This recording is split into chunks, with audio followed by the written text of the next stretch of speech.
All right. All right, we are fortunate enough to have two speakers tonight. Our first one is Councilman Joash Schulman. You may know him if you fought light rail. He was on the pro-light rail side. He was just elected in November, and he's been on City Council for 3 months now. If you give us a warm round of applause. Applause for our newly elected City Councilman from the 9th District. You are welcome. Thank you, Diana, and thank you everybody for having me here tonight. I really appreciate the opportunity to come to speak with you. And yes, I met Diana on during the light rail campaign, and I really enjoyed actually the opportunity. And I'll remind you. Closer to you now. Oh, sorry, and I'll remind you. I came to the No Light Rail rally down at the farm at the Pungo and Princess Anne intersection, and I made a commitment that day to be accessible and willing to meet and talk anytime, and I truly mean it. And I think I remember being invited on stage that day, and I said, however this turns out on election day, if we ended up being successful, I knew that the Tea Party would be there, making sure that we squeezed every penny out of what that was, and if you were successful, that we'd all still be neighbors, and I truly meant that, because I lived at the time over by it was Salem and Dam Neck, so I could literally kind of point down the road to my house, but. I value differences of opinion, I truly do, and I got to give my hats off to Councilman Joash, who was extremely gracious to me during the transition period. We met a couple of different times, and he relayed to me some issues that I just obviously needed to be aware of, entering the role. And made a commitment to him to remain in touch, including during and especially during the budget process. And I've made that invitation to him when he's available, because there's nobody who knows the budget better than he does, and I recognize that. And I think everybody's got something to add, as a new council person, 3 months in, I can tell you that the experience is kind of like jumping on a moving freight train. The city is a big organism, and to try and jump on a moving freight train, get yourself situated while you're drinking from a fire hose shaped like Niagara Falls is a lot. And I'm really very thankful to the city staff that we have. We have really talented people who work with us. They've made a nice onboarding experience for us. I know we have a brand new council consisting of 5 brand new members, 4 of whom have never served on council before. But I see a lot of bright spots. There are people on the council with families and jobs and businesses and real life concerns. And I think there is a true and genuine interest to find ways through things, find ways to work together, and find ways to relate to one another. And regardless of political philosophy or discipline or background, I truly do believe that our city government should be and is and shall remain nonpartisan, because local government, there are no red or blue roads out there. And you have to do the best that you can as an elected official to listen to everybody, regardless of political affiliation. So I wasn't really given a list of things that y'all might be interested in talking about. I figured the budget might be one thing y'all might be interested in talking about. So I've got some remarks prepared for you, or not really prepared, some thoughts I jotted down. And then I'm happy to tell you a little bit about what I've been up to these last couple of months. I look out and I see I don't know I haven't met all of you before, and so I just want to at least tell you a little bit about me as a person. I'm a lawyer. I do real estate and business work. It's just my own firm.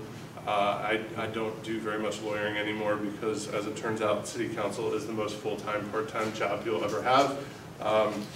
I also own a business which occupies the primary portion of my day, and that is Town Center Office Suites. It is an executive office space on the 6th floor of One Columbus Center in Town Center. We have 51 offices and shared conference rooms and things for about 160 different small businesses to use. And then my most important job is I'm a dad, and I've got 3 little girls, and they're 7, 7, and 5, and they're in Thurlgate Elementary, which is where I live, and we love living there, and we're blessed to be here. I grew up in Detroit and moved here 17 years ago because the economy was absolutely horrible, and I couldn't find a job as a lawyer. So I'm blessed to be a resident of the city of Virginia Beach. I am honored to be able to serve in office. It is something incredible to be able to do, and I truly have a desire to serve and to listen and to be understanding and compassionate in terms of leadership. So as far as the budget goes, I'm sure you all have read it's out online. There's an executive summary, and then there's 2 really big books I carry around with me, and the operating budget and the CIP. I do understand that this budget came out at a time of record inflation. I understand and appreciate, because I also pay taxes just like everybody else, that assessments have been incredible the last 2 years. So I do acknowledge that. And that being said, and I'm not going to defend the budget because it's the city manager's proposed budget. We've got some time left to work with it. Came out at 99 cents, same rate. Understanding again, and I appreciate the fact that assessments have grown, and that does translate into more revenue, more money. Some important things it does is it funds the step payment plan for city employees. The schools gave us their statement of estimation of needs. I thought they made a compelling case for us by investing the amount that they did in facilities, new facilities, and also teacher pay and retention. I think they just did a salary market study, and we are competitive at the front end when we hire people, but we're not doing the job that we need to in the mid years, and we're losing people to neighboring localities. And as it is, with housing affordability being as unaffordable as it is, we're having trouble having our teachers, our firefighters, our police officers, and city employees be able to afford living here. And that is certainly a priority of the council, and it's a problem, and that we have to own up to and find some creative strategies to confront. So. They are proposing to add, it looks like 110 full-time employees. Largely, the largest portion is public safety, police. The EMS, I've met with the EMS folks. They're really in need of people. They've seen increased calls for service. We have higher demand than ever, and they need help. So the police have closed their hiring gap. They had, I think at one time a year ago, over 100 vacant positions. They've closed that to within under 80, and they're making headway. So the police chief has requested some additional FTEs to kind of keep building the force. I'm somebody who strongly supports and believes in our public safety. I think we need to support the people who protect us, and we need to keep the politics out of public safety. Is something I feel very strongly about. Some other notables in the budget: libraries are proposed. We're proposing to eliminate late fees. I think there was a proposal to open the reopen Sunday hours at the Central Library. They're trying to bring some people in to help in the HR realm, to help kind of throughput on hires. They started the year with 1,000 vacancies, and now they've gained and hired 200, so they're down to around 800 vacancies. They do budget for some vacancies, and we use a little bit of that to pay for things, unanticipated things later on in the budget year. You all know about the waste management and water fees that they're proposing to increase as well, and those have been steady since 2019. They held them during the pandemic.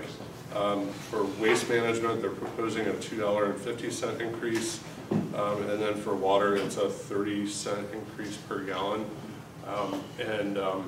Those are, like I said, those are things that they've held constant. I understand it's a strain on people, but that's something that's in the budget, and don't shoot the messenger. So, we had the budget presentation from Kevin last night. All right, well, good. So I won't dwell on that any very much longer. I mean, I'll touch on the CIP. There were 9 projects that were cut. I will say 3 of those projects were in District 9. So I was, and those were road projects that were extremely important to people. But I understand and appreciate the rationale that they went about trying to fund projects that are nearer to completion, nearer to construction. And just because money is taken away in the next fiscal year doesn't mean that the design work and other work isn't advancing at the same time as well. So it's not like they've canceled the projects. They're just kind of reworking the money to get things that were nearer to completion done sooner, so they can then redirect to the things that they've delayed and deferred. So off the budget, I've enjoyed visiting civic leagues in our 10-1 in our district system, or just district representation in general. I certainly feel very much closer to, accountable to, accessible to the voters in our district. I enjoy traveling outside. You know, I'm here, so I enjoy traveling outside and everywhere citywide because we have a big city, and we need to be fully appreciative and understanding that things, you know, impact our city as a whole, and they don't necessarily stop at district boundaries like flooding and our economy and other things. So, but I do recognize the importance and value of civic leagues. I commend the folks from the CCO for standing themselves up again, and I look forward to working with them as an organization. As you know, we've had 12 input sessions regarding our voting system. Just out of curiosity, how many people were able to attend one of those listening sessions on the election system? Anybody? Yeah. Oh, and hi, Mr. Dean. How are you, sir? There you go. How are you doing? I'm doing great. So I attended the one in District 9. I've viewed not all of them, but really the big takeaway for me that it was great in terms of participation. I thought a lot of people came to the one I was at least anyway. I was standing remote only, and I thought everybody remained very civil. And I had several people come to me afterwards, after the fact, just saying, "Hey, I'm really glad you gave us the opportunity to do this." Because I'm a lawyer, and like I've talked to other lawyers about how we got to now, and it takes a little bit of thinking to kind of get through all of that, and that was I was a deciding vote on that, by the way. So so if you disagreed with us spending the money for the input session, I'm sorry, but I thought it was important to talk to people, however you felt about it. AREC, I did watch. I think there was a previous podcast or some sort of meeting that you had talking about the Agricultural Research Extension Center up in District 9 on Bayside Road. That is something that is very important to the community up there, leaving it as is and making sure that it doesn't get intensely developed. I know that you all had some conversations with our state delegation about that. Or maybe some of you did. Yeah. I certainly conveyed my concerns and the concerns on behalf of the neighborhoods in District 9, and I was pleased to see that that was not something that it looks like it's going to be pursued. And my hope is if it ever comes back up, I will be right there to go ahead and kind of tamp it back down. So. And then lastly, I'll talk about schools. I know that the CIP for the schools was recently revised given the inflationary pressures that exist. they were revised northward to $700 million for the replacement of Princess Anne Bayside and Betty F. Williams. But that's over the life of the CIP through 2040 when Bayside was supposed to have been replaced. And the schools through SB Ballard, and there was a bidding process that resulted in some design work that they're undertaking right now to try and build the schools sooner, to avoid a little bit of the inflationary pressure. So if they're willing to commit to a $450 million price tag as opposed to a $700 million price tag, good on them. Let them show us how they're going to pay for it. Is what I would say. But the money that was advanced for the design work, that was already appropriated money for design work for those schools. And if we decide that we don't want to proceed with a comprehensive agreement to build all the 3 schools, we get to keep the design work, and the designs would be applicable to 3 additional, the next schools, which I think are Green Run, Kempsville, and First Colonial. So I felt very good about being involved in the process that came about into a decision to go ahead with the design work. There were 2 competing resolutions. One was advanced by the school board to just give them, kind of approval to go into it. The vice mayor had produced a resolution that contained a little bit more, I would say, accountability measures, and some outward commitments to engage stakeholders like students and parents and faculty about how big the schools should be, like what they should have, and things like that. And those were good things. The school board wasn't necessarily pleased with the wording. I recognize an opportunity to hopefully bring people together, work really hard to revise the language of the resolution into something that the school board was comfortable with. And then I went and kind of, talked to my colleagues about it, and instead of having a closely divided or contentious vote, we ended up with a 10-0 vote that day, unanimous vote, to move forward with the process, but with those accountability measures in place too. So, and I guess the last thing I'll close on is I want to reemphasize the fact that, I've watched city council meetings for many years, as I'm sure many of you have as well. It's not always a pretty or cordial process, up there sometimes, and I don't want to contribute to that kind of a environment, and I believe I see a lot of that same desire out of the new people on the council as well, to work collaboratively, to disagree respectfully, and to be genuinely interested in each other as people. Because I think relationships are really, at the end of the day, what make the world go around, and what comes around goes around. So that's all I got, and I'm happy to take questions. Okay, so we have a couple of questions here. Why did you vote to allow city council members to travel to South Carolina on the taxpayer's dime? You initially had signed up to go before it was even suggested that we would reimburse you for it, but when we FOIA'd it, your name wasn't on the list to go. Are you not going now? No, ma'am, I'm not going for a couple of different reasons. When I signed up, I really thought it was a great opportunity for anybody to go. I mean, to see how another city, with a competitive market with a port and strong military presence and tourism and things.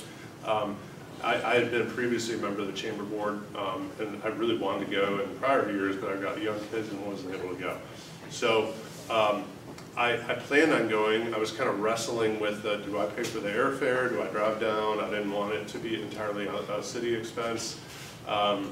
And then I became a little uncomfortable with the optics on the, no more than 2 council members in one place at one time kind of thing. Open meeting rules. So, that was, and I asked our attorneys about that. I mean, just truthfully to you, it's legally permissible for as many council members to go as they want to go. But everybody's got to be mindful and not talk about city business while you're there. I mean, that's it. And I didn't think that the optics issue was worth it for me on that issue. I can go to Charleston anytime, and I'm sure hear from my colleagues when we come back, or when they come back. And realistically, logistically for me, it was kind of a concern, because my wife she travels for work. She's going to be out of town for a day and a half of that time period, so I didn't want to do the juggling at home, you know, so that it just, those things added up. It was like, I'll pass it. But I did vote for it because I do support the council people who on their own made their own decision for whatever reason they want to go, they didn't. That's fine. I would have preferred maybe we draw straws and have 2 people go, but that's not what ended up happening. But I stand behind my decision to reimburse people for that. Okay, well, most of us think that city council wastes a lot of our money on frivolous items and stuff. Do you have any plans to save taxpayer money in this upcoming budget? I would, and if you've watched the informal sessions, I've asked our city manager 2 times, you know, and the rest of us have too, to present us with some tax options for tax reduction. We saw some of those, and I believe they should be posted hopefully by now. They are. Okay, so a lot of those are new asks based on citizen communicated priorities. So communications, like there are 2 amazing guys, if you've ever dealt with Jonathan Torres or RJ Mattis in the city manager's office. They help the council people be like, when we get something we don't know what to do with, we kind of flip them up and say, you know, help us out kind of thing, where help us direct me to the right department person so we can kind of get to the bottom of this. In the new district system, they've been really burdened with a lot of, like, you know, more ground level kind of requests and things. And I think that's a good thing, you know, because it shows council people are, you know, tending to their districts and their neighborhoods and stuff. They need help though in order for, you know, citizen delivery. So I guess long answer is, you know, the list of cuts we got also were the things that people really wanted to like grow and have. So and if we're talking about cuts, real estate taxes don't necessarily, a cut in the real estate tax doesn't necessarily translate down to the people who really need the assistance. You know, some of our more marginalized, you know, folks in our community may not own real estate. But they pay rent. They pay rent, and a landlord. So rent would go up. And a landlord may or may not give you a break on your rent, you know, just because the real estate taxes go down. And there's also a lot of commercial property owners and businesses that own real estate. So, so I think when you throw a blanket over something like that, you got to be. I would prefer, to the extent possible, have some tax relief targeted toward people who really, really need it the most, but also perhaps do it with real estate too. You do know they're raising taxes. We're not asking for a tax decrease. We're asking for the rates to be lowered to keep it revenue neutral. Yes, ma'am. I totally and not understand. Increase our tax. I totally understand. Okay. Yes, ma'am. All right. So do you plan on voting for a tax increase? I plan on trying to do the very best we can with the budget that was presented to us, and also acknowledging and appreciating that things are, just like for everybody else, costing more. Our CIP for roads went up $155 million. I can, like Shore Drive Phase 4, for example, that's one that really is important to a lot of people in my district. Original cost estimates for that, and that's been languishing for like 20 years. They originally cost estimated to be $17 million, but with inflation, labor and materials, and then also the stormwater requirements that we placed on ourselves, that $17 million turned into like north of $30 million just for that one project. So, so there are, I think we're a city that's 60 years old. We've got a lot of aging infrastructure. If we can use some, like we did last year, fund balance to pay for things in the CIP as opposed to go further into debt. I think it's wise to use cash to an extent that you possibly can to avoid going into debt. I think that's a smart thing to do. So. All right, you do know prices have gone up for all of us totally, too. So we're paying more in sales tax, meals tax, etc. So you're getting more of that money. So anyway, I agree. I empathize, and I feel it too. I do. I mean, I'm not made of money. I'm just okay. Yep. Do you support hiring assistants for city council members? I mean, you didn't have assistants when you ran for the seat, but now they're voted on having assistants part-time. So let me, if I were to take an assistant, let me explain to you how I might use somebody like in that scenario. And you know, we as council members, we get a lot of paper. like a lot of paper. And, you know, with every good intention I had to, you know, to get everything, because, you know, paper's important, you know, touch and feel, the electronic stuff, you can burn your eyeballs out looking at a screen all day. So I want to be able to touch and recall, and to be able to have something at the ready. So I went out with my own money, bought a bunch of binders and organizers and things like that. And, you know, I put things in piles because, you know, when you get a lot of stuff for the first time new, you got to be able to, do I need to keep this? What category does it go in? What box does it go in? So I've got a bunch of stuff just sitting there because you don't want to pay me, to go hole punch things and to put things into binders and to, you know what I mean? What I'm trying to say is that you want me to best use my time to be able to help constituents, and that's what I want to be able to do, is to deliver a high level of service, and to be focused on the things. Okay, we're not gonna have time for all these questions, so stop giving them to me, okay? So, okay. but I mean, So I does that mean did. your answer is yes, you do support the assistance? I mean, I support them for people who feel that that it could enhance their service That they're delivery to unable to constituents. fulfill it without?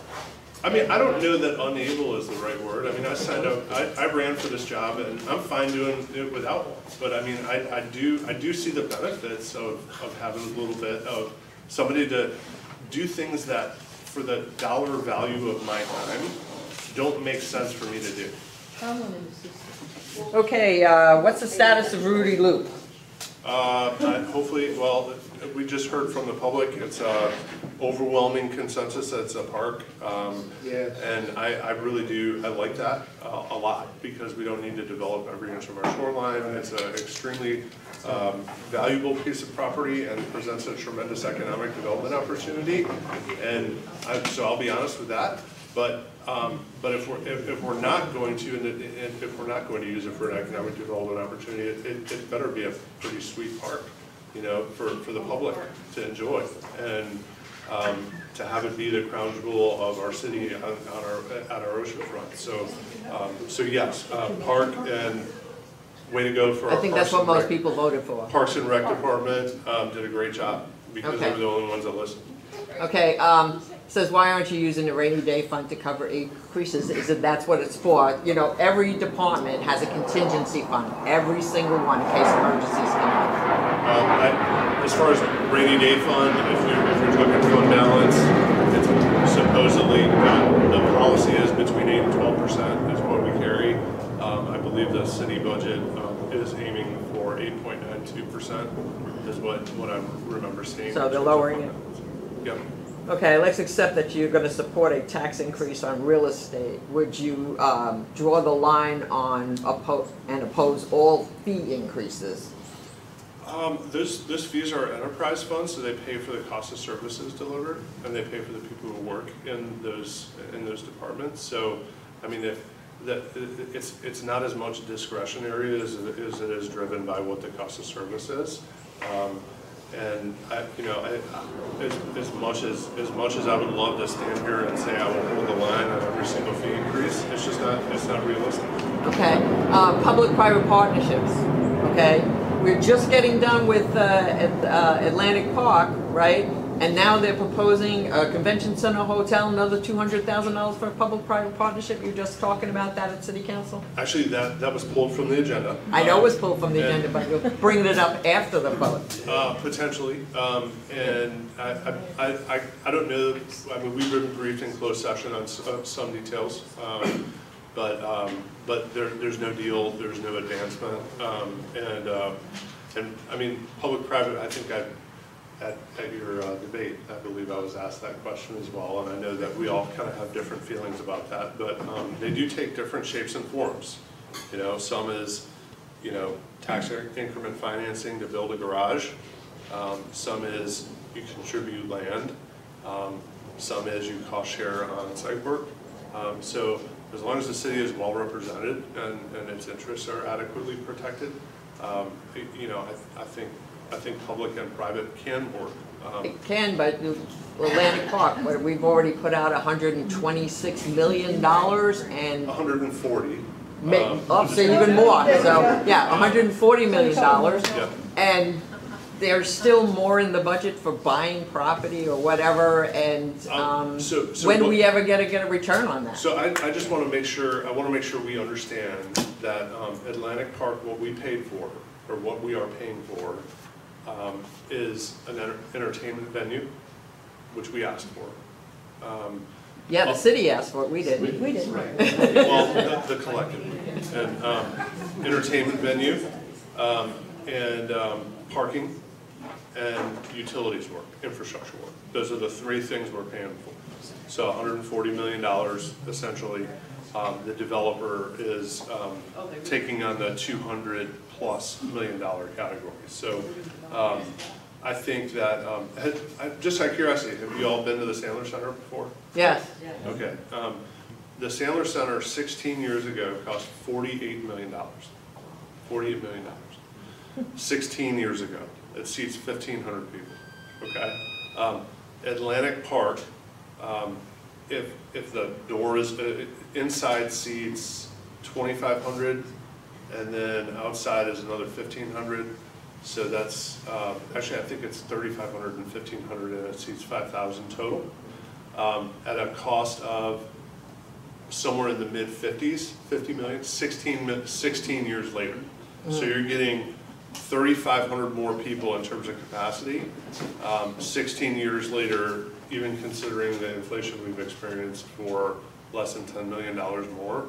And I know it's tough to talk like big numbers like that, but I just I want you to put it in perspective for what we paid for before. And obviously the Sandler Center is an enjoyable experience for everybody. And I want you to take the salaries yes, ma'am. of the 700 people that you need in your city. And I want you to take a look at them and tell me how many of those people are going to be able to fit into that Sandler Center. They won't even see the inside of it, sir. I've looked at that, I seriously, from the HR standpoint of view. I understand, and I understand that too. we need to do a better job with Yes, you wages do. for public employees. Yes, you do. And that's why, and they're budgeted for 5% pay increases. A 5% pay increase, have you looked at the salaries of your people? You want your people who are paramedics to work for something far, far, far less than what they're worth. Well, You want your EMS people All right, to work for all less. right. I No, we hear don't you, have- it's not the just me, it's the collective we, and The collective we, yeah, I'm telling you I what, understand. I'm telling you what your problem is. I understand, and thank you for your Okay, comment, I thank you. appreciate that. Okay, you made a comment that you thought we needed larger schools. Why, when we have less enrollment? Well, so I'm an optimist in terms of where I think we're going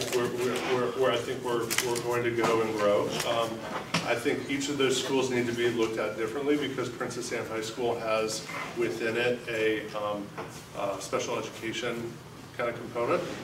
So Princess Anne is going to be a little bigger on paper because it houses that program. It's almost 50% bigger, just so you know. I mean, look at the facts. I'm sorry to interrupt you, sir, but look at the facts of that public-private enterprise that Bobby Ballard gave. And you vote, there was a resolution that had accountability. Let me tell you, there's no accountability to the school board, and the city council does not put accountability on them.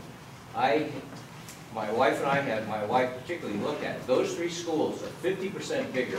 Princess Anne has the tuition, or the enrollment is the same for the last 3 years. They tried to say that the special needs 50% more square footage for that school. It's a sham, sir. And you say, so Ballard is getting his $15 million for the design work that should have started a year ago. And just because we're gonna own it, it's like, are you pregnant or partially pregnant?